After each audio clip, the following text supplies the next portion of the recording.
त्र्यम्बकं यजामि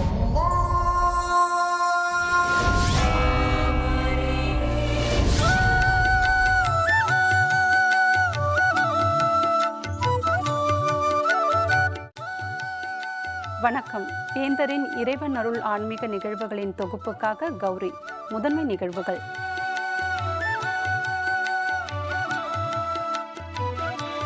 ஸ்ரீரங்கம் அருள்மிகு ரங்கநாயகி தாயாருக்கு ஆணி திருமஞ்சனம்.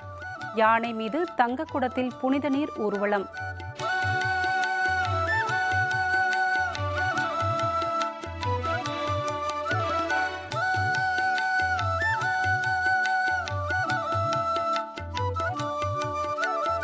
அழகிய நத்தம் செல்வ விநாயகர் கோவில் குடமுழுக்கு. திரளாக பக்தர்கள் கோபுர தரிசனம்.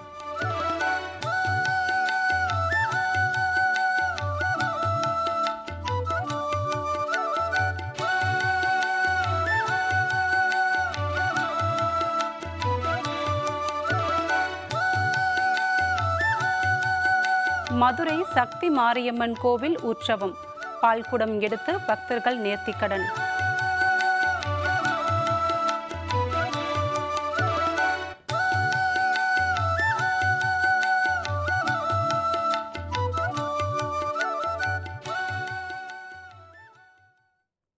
ஸ்ரீரங்கம் அருள்மிகு அரங்கநாதர் திருக்கோவிலில் ஸ்ரீ ரங்கநாயகி தாயாருக்கு ஆணி திருமஞ்சன விழா வெகு விமர்சையாக நடைபெற்றது.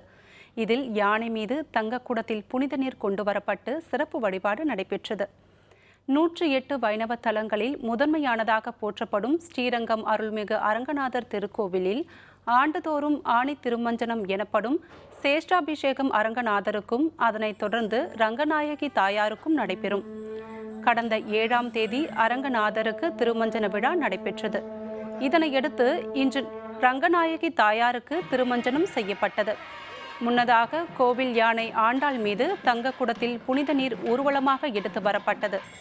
அதனைத் தொடர்ந்து தாயாருக்கு அணிவிக்கப்பட்டிருந்த ஆபரணங்களை களைந்து திருமஞ்சனம் நடைபெற்று பின்னர் ஆபரணங்கள் சாற்றப்பட்டன. இந்த நிகழ்ச்சியில் திரளான பக்தர்கள் கலந்து கொண்டனர். திருமஞ்சன நிகழ்ச்சியை முன்னிட்டு தாயார் சன்னதியில் இன்றும் நாளையும் கருவறை சேவை நிறுத்தி வைக்கப்பட்டுள்ளது.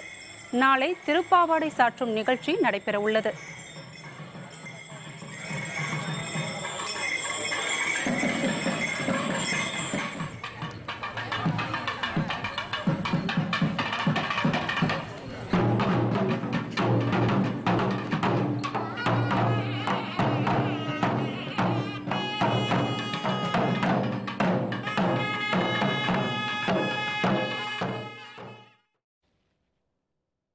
கடலூர் மாவட்டம் அழகிய நத்தம் அருள்மிகு செல்வ விநாயகர் மற்றும் வள்ளி தெய்வானை உடனுரை சுப்பிரமணிய சுவாமி திருக்கோவில் குடமுழுக்கு வெகு விமர்சையாக நடைபெற்றது. இதில் திரளான பக்தர்கள் கலந்து கொண்டு கோபுர தரிசனம் செய்தனர். அழகிய நத்தத்தில் அருள்பாலிக்கும் அருள்மிகு செல்வ விநாயகர் கோவிலில் ஆண்டுதோறும் தை மாதம் 5ஆம் நாள் நிகழ்வு சிறப்பு மிக்கதாக கொண்டாடப்படுகிறது. அந்நாளில் மண்டகப்பட்ட அருள்மிகு மீனாட்சி சொக்கநாதர், திருமானிக்குடி வாமனபுரீஸ்வரர், அரங்கம் அருள்மிகு மாரியம்மன், பாக்கம் அருள்மிகு லட்சுமி நாராயண பெருமாள் ஆகியோர் ஒருமுக சென்று தென்பெண்ணை ஆற்றில் தீர்த்தவாரி நடைபெறுவது வழக்கம். இத்தகைய சிறப்புமிகு கோவில் குடமுழுக்கு இன்று வெகு விமர்சையாக நடைபெற்றது. வேத மந்திரங்கள் முழங்க கடம் புறப்பாடு செய்யப்பட்டு கலசநீர் கோபுரத்தில் ஊற்றப்பட்டு குடமுழுக்கு செய்யப்பட்டது. இதில் கலந்து கொண்டு திரளான பக்தர்கள் மீதும் புனித நீர் தெளிக்கப்பட்டது. இக்குடமுழுக்கு விழாவில் கடலூர் மாவட்டத்தில் பல்வேறு பகுதிகளில் இருந்தும் ஏராளமான பக்தர்கள் கலந்து கொண்டு தரிசனம் செய்தனர்.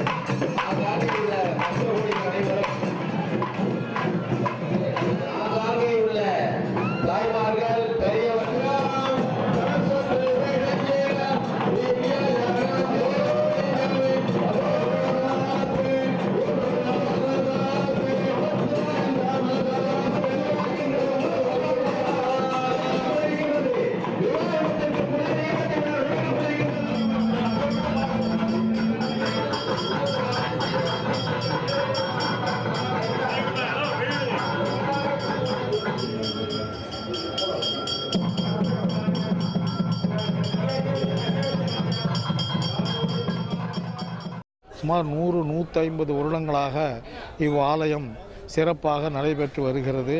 முருகர் மற்றும் புது விமானங்கள் ஆக சிறப்பான முறையில் கும்பாபிஷேகம் நடைபெற்றது. வேண்டுவனவற்றை அளிக்க விநாயகருடன் முருகரும் அருள்பாலிக்க அமர்ந்துள்ளார்கள் என்பது மிகவும் ஒரு போற்றுதற்குரிய விஷயமாகும். புதிதாக ஸ்ரீ செல்வ முத்துக்குமாரசாமி ஆலயம், அதாவது சுப்பிரமணியர் ஆலயம் புதிதாக கட்டப்பட்டுள்ளது. அதற்கு முன்னாடி பிள்ளையார் ஒன்று இருந்தது. அதை சீரமைப்பு செய்தும் முருகர் விநாயகர் கட்டது சுப்பிரமணியர் ஆலயத்தை சிறப்பாக செய்து கட்டி முடிக்கப்பட்டு திருப்பணி நடந்திருக்குது. மதுரை ஜெய்ஹிந்தபுரம் அருள்மிகு சக்தி மாரியம்மனுக்கு வைகை ஆற்றிலிருந்து 1001 பால்குடங்களை எடுத்து வந்து பக்தர்கள் நேர்த்தி கடனை செலுத்தினர். மதுரை ஜெய்ஹிந்தபுரம் அருகிலுள்ள சுப்பிரமணியபுரத்தில் உள்ள பழமையான சக்தி மாரியம்மன் கோவிலில் 42வது உற்சவ விழா கடந்த 6ஆம் தேதி கொடியேற்றத்துடன் தொடங்கியது. இதனையடுத்து ஒவ்வொரு நாளும் அம்மனுக்கு பல்வேறு சிறப்பு அலங்கார அபிஷேகம் நடைபெற்றது. இந்த விழாவின் தொடர்ச்சியாக வைகை ஆற்றிலிருந்து 1001 பால்குடம் எடுத்த நேர்த்தி கடனை செலுத்த 1000க்கும் மேற்பட்ட மக்கள் வைகை ஆற்றில் குவிந்தனர். பின்னர் பால்குடங்களுக்கு சிறப்பு வழிபாடு நடைபெற்று பால்குட ஊர்வலம் தொடங்கியது. பால்குட ஊர்வலம் சிம்மக்கல் பெரியார் பேருந்து நிலையம் ஜெய்ஹிந்தபுரம் வழியாக சுப்பிரமணியபுரம் வரை ஊர்வலமாக சென்று கோவிலை அடைந்தது. பின்னர் அம்மனுக்கு 1001 பால்குட அபிஷேகம் நடைபெற்றது. இதனை திரளான பக்தர்கள் கண்டு தரிசனம் செய்தனர்.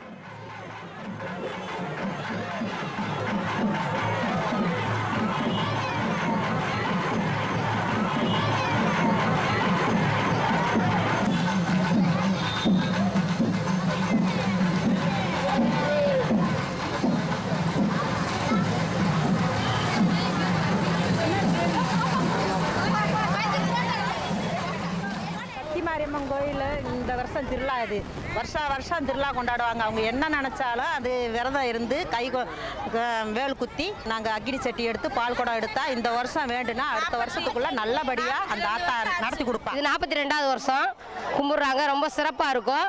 வேண்டுறது நிறைவேறும். நம்ம என்ன வேண்டி கேட்குறோமோ அந்த அம்மா அடுத்த வருஷத்துக்குள்ள நிறைவேற்றிடும். வருஷம் எல்லாரும் பால் குடம் எடுக்கிறாங்க. இதோட நிறைய சிறப்புலாம் நிறைய இருக்கு. ஈரோடு பத்ரகாளியம்மன் கோவிலில் ராககால பூஜை, திரளான பக்தர்கள் தரிசனம். விவரம் விளம்பர இடைவேளைக்கு பிறகு.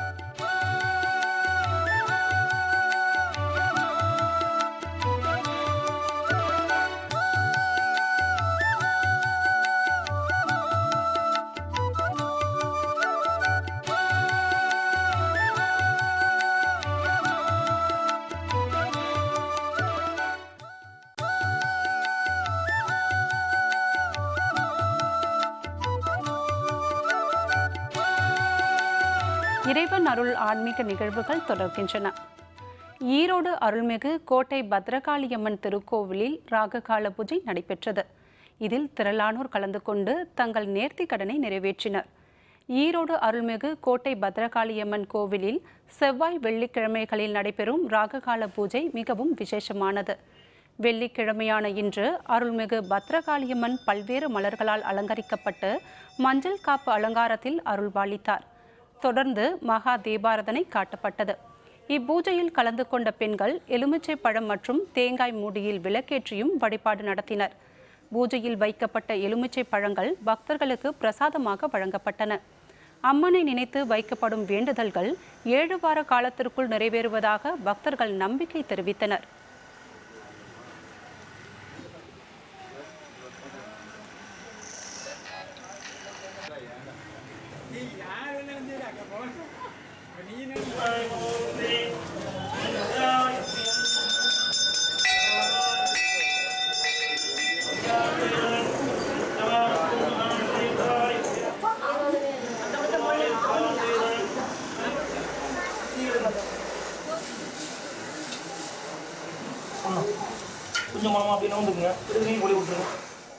நம்ம வீட்டில் தீய சக்திகள் இருந்தால் அந்த எலுமிச்சை மரத்தில் விளக்கு போட்டோம்னா கண்டிப்பாக அந்த தீய சக்தி போயிடும். வெள்ளிக்கிழமை அம்பாளுக்கு இருக்கிறதுலே அருமையான நாள். வெள்ளிக்கிழமை விரதம் இருக்கிறது. வெள்ளிக்கிழமையெல்லாம் பார்த்தீங்கன்னா 10 to 12 அந்த ராகு நேரத்தில் விளக்கு போடுறது தொழிலுக்கும் சரி, குடும்பத்தில் ஆயுள் ஆரோக்கியம், தொழில் அபிவிருத்தி, ஐஸ்வர்யம் எல்லாமே கிடைக்கும். மிகவும் பழமை வாய்ந்த கோயில். எல்லா பிரார்த்தனையும் நிறைவேறுது. குழந்தை இல்லாதவங்களுக்கு குழந்தை பாக்கியம் கிடைச்சிருக்கு. செய்வினை பில்லி சூனியம் எல்லாம் நீக்கியிருக்காங்க. இந்த கோயிலுக்கு வரும் பக்தர்கள் அனைவருக்கும் எல்லா அற்புதங்களும் நடக்குது. விளக்கு வச்சு பூஜை பண்ணி பிரார்த்தனை கேட்டோம்னா அம்மா உடனே செஞ்சு கொடுக்குறாங்க. ஒவ்வொருடைய மனித வாழ்க்கையில் எவ்வளோ கஷ்டங்கள், ஆனால் வெளியில் சொல்ல முடியாத கஷ்டங்கள் அம்மன்கிட்ட தான் முறையிடுறோம். அந்த முறையீட்டை வந்து நம்ம மனசில் பேசுகிறது அம்மாவுக்கு கேட்குது. அந்த அம்மா நமக்கு நிறைவேற்றி வைக்கிறாங்க. 7 வாரம் நம்ம முறைப்படி வந்து கும்பிட்டு போனோம்னா அது வந்து நல்லபடியாக எல்லாமே நிறைவேற்றி கொடுக்குறாங்க. சேலம் செவ்வாய்ப்பேட்டை அருள்மிகு லட்சுமி நாராயண பெருமாள் திருக்கோவில் ஆண்டு திருவிழாவை ஒட்டி மலர் அலங்காரத்தில் லட்சுமி தேவி பக்தர்களுக்கு காட்சியளித்தார். சேலம் செவ்வாய்ப்பேட்டை பகுதியில் அமைந்துள்ளது அருள்மிகு லட்சுமி நாராயண பெருமாள் கோவில். இத்திருக்கோவிலில் நாராயணன் மடியில் ஆனந்த ஜோதியாய் வீற்றிருந்து அருள்மிகு லட்சுமி தேவி அருள் புரிந்து வருகிறார். இக்கோவிலின் 4ஆம் ஆண்டு தினமான இன்று சிறப்பு அபிஷேக ஆராதனைகள் நடைபெற்றன. மேலும் மலர் அலங்காரத்தில் லட்சுமி தேவி பக்தர்களுக்கு காட்சியளித்தார். அதேபோன்று நாராயண பெருமாளுக்கு எதிரில் உள்ள ஆஞ்சநேயருக்கு சிறப்பு அலங்காரம் செய்யப்பட்டு பூஜைகள் நடைபெற்றன. மேலும் கோவில் பிரகாரத்தில் உள்ள தன்வந்திரி, அயகிரீவர் உள்ளிட்ட பரிவார தெய்வங்கள் அனைத்தும் வெள்ளிக்காப்பு அலங்காரத்தில் காட்சியளித்தன. தொடர்ந்து தீபாராதனை காட்டப்பட்டது. இதில் திரளான பக்தர்கள் கலந்து கொண்டு லட்சுமி நாராயண பெருமாளை தரிசித்தனர். இந்த சிறப்பு அலங்காரத்தினை தரிசனம் செய்வதன் மூலம் திருமணமாகாதவர்களுக்கு திருமண பாக்கியம் மற்றும் குழந்தை பாக்கியம் கிடைக்க பெறாதவர்களுக்கு அப்பேறு கிடைக்கும் என்பது ஐதீகம்.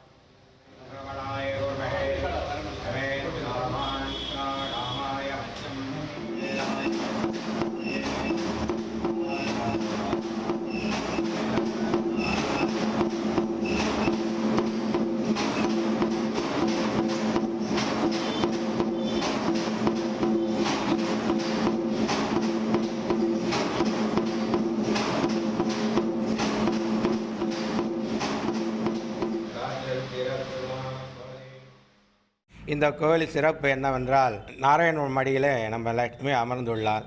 ஆனால் இங்கே வரும் கன்னி பெண்களுக்கு இந்த கல்யாணம் ஆகாத பெண்கள் வந்து இங்கே வந்து அவங்க குறை இது இருந்தால் அவர்களுக்கு திருமண பாக்கியம் ஏற்படுகிறது. அதே மாதிரி குழந்தை பேர் இல்லாதவர்களுக்கு குழந்தை செல்வம் கிடைக்கிறது. மதுரை மணிநகரம் பகுதியில் அமைந்துள்ள பூமிக்குள் குடிகொண்ட பாதாள மாரியம்மனுக்கு அக்னி சட்டி, வேல் குத்துதல், பால்குடம் ஏந்தி ஏராளமான பக்தர்கள் தங்களது வேண்டுதலை நிறைவேற்றினர். மதுரை மணிநகரம் பகுதியில் அமைந்துள்ளது அருள்மிகு பாதாள மாரியம்மன் முனியாண்டி சுவாமி கோவில். இந்த திருக்கோவில் 300 ஆண்டுகளுக்கு மேல் பழமையானது. இங்கு அம்மன் பூமிக்குள் குடிகொண்டு இருப்பதாகவும் இத்திருவிழாவின் போது மட்டும் அம்மனை வெளியில் எடுத்து வணங்கி வருவதாகவும் இந்த பகுதி மக்கள் கூறி வருகின்றனர்.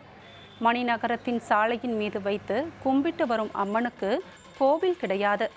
ஒவ்வொரு ஆண்டும் சாலையில் தற்காலிக கோவிலை அமைத்து பக்தர்கள் வழிபட்டு வருவது வழக்கம். இந்த திருக்கோவிலின் உற்சவ விழா கடந்த 3ஆம் தேதி கொடியேற்றத்துடன் தொடங்கியதும் பக்தர்கள் காப்பு கட்டி விரதத்தை தொடங்கினர். வைகை ஆற்றிலிருந்து அக்னி சட்டி எடுத்து வந்த பின்னர் இன்று காலை பால்குடம் எடுக்கும் நிகழ்வு நடைபெற்றது. இதில் ஏராளமான பக்தர்கள் வேல்குத்தியும் பால்குடம் எடுத்து வந்து தங்கள் வேண்டுதலை நிறைவேற்றினர்.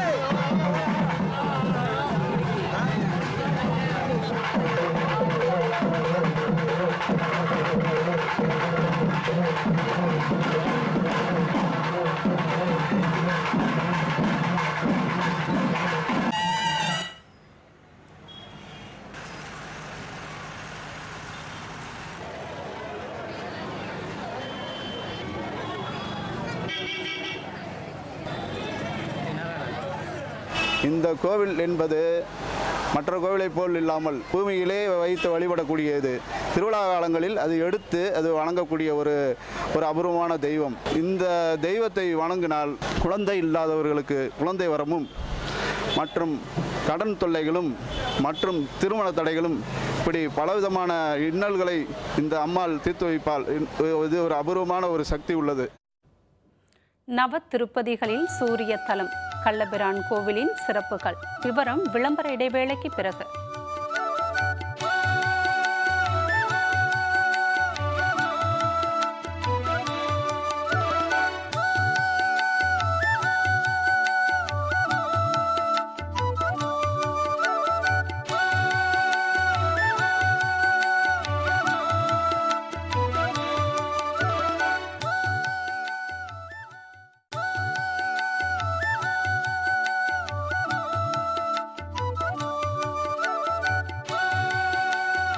இறைவன் அருள் ஆன்மீக நிகழ்வுகள் தொடர்கின்றன.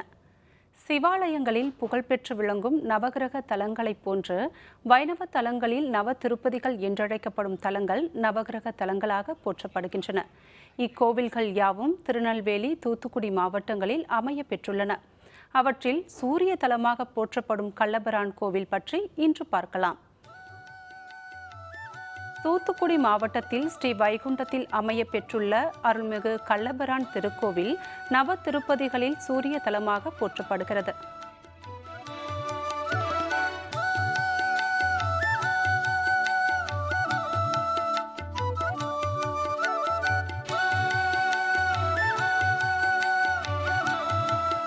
இறைவன் வைகுண்டநாதர் என்ற திருநாமத்துடன் இறைவி வைகுந்த நாயகி என்ற திருநாமத்துடன் அழைக்கப்படுகின்றனர். பிரம்மனின் வேண்டுகோள் படி இந்த நாமத்தால் அவர் அழைக்கப்படுகிறார்.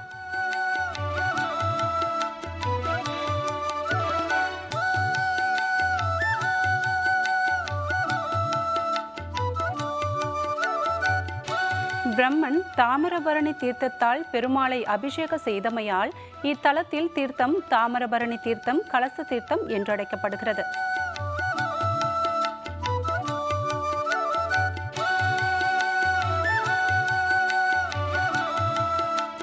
கையில் தண்டத்துடன் ஆதிசேஷனை குடையாக கொண்டு நின்ற கோலத்தில் காட்சி தருகிறார் பெருமாள். சித்திரை ஐப்பசி மாத பௌர்ணமி நாட்களில் சூரிய கதிர்கள் பெருமாளின் பாதத்தில் படுவது இக்கோவிலின் தனிச்சிறப்பு.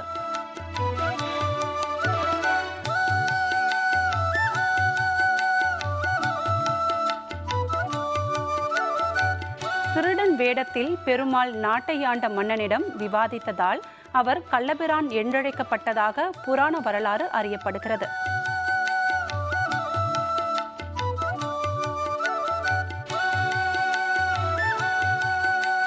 தை முதல் நாள் அன்று கள்ளபிரான் 108 போர்வைகளால் அலங்கரிக்கப்பட்டு பின்னர் அலங்காரம் களையப்படுகிறது. இந்நாளில் திவ்ய தேச பெருமாள் அனைவரும் கள்ளபிரானாக காட்சி தருவதாக ஐதீகம்.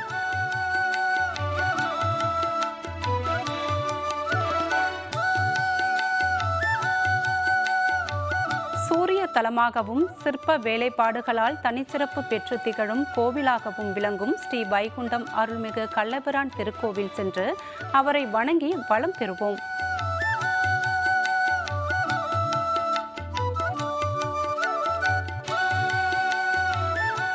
வரும் திங்கள் அன்று நவ திருப்பதிகளில் செவ்வாய் தலமாக போற்றப்படும் அருள்மிகு வெற்றிருக்கை பெருமாள் கோவில் பற்றி பார்க்கலாம்.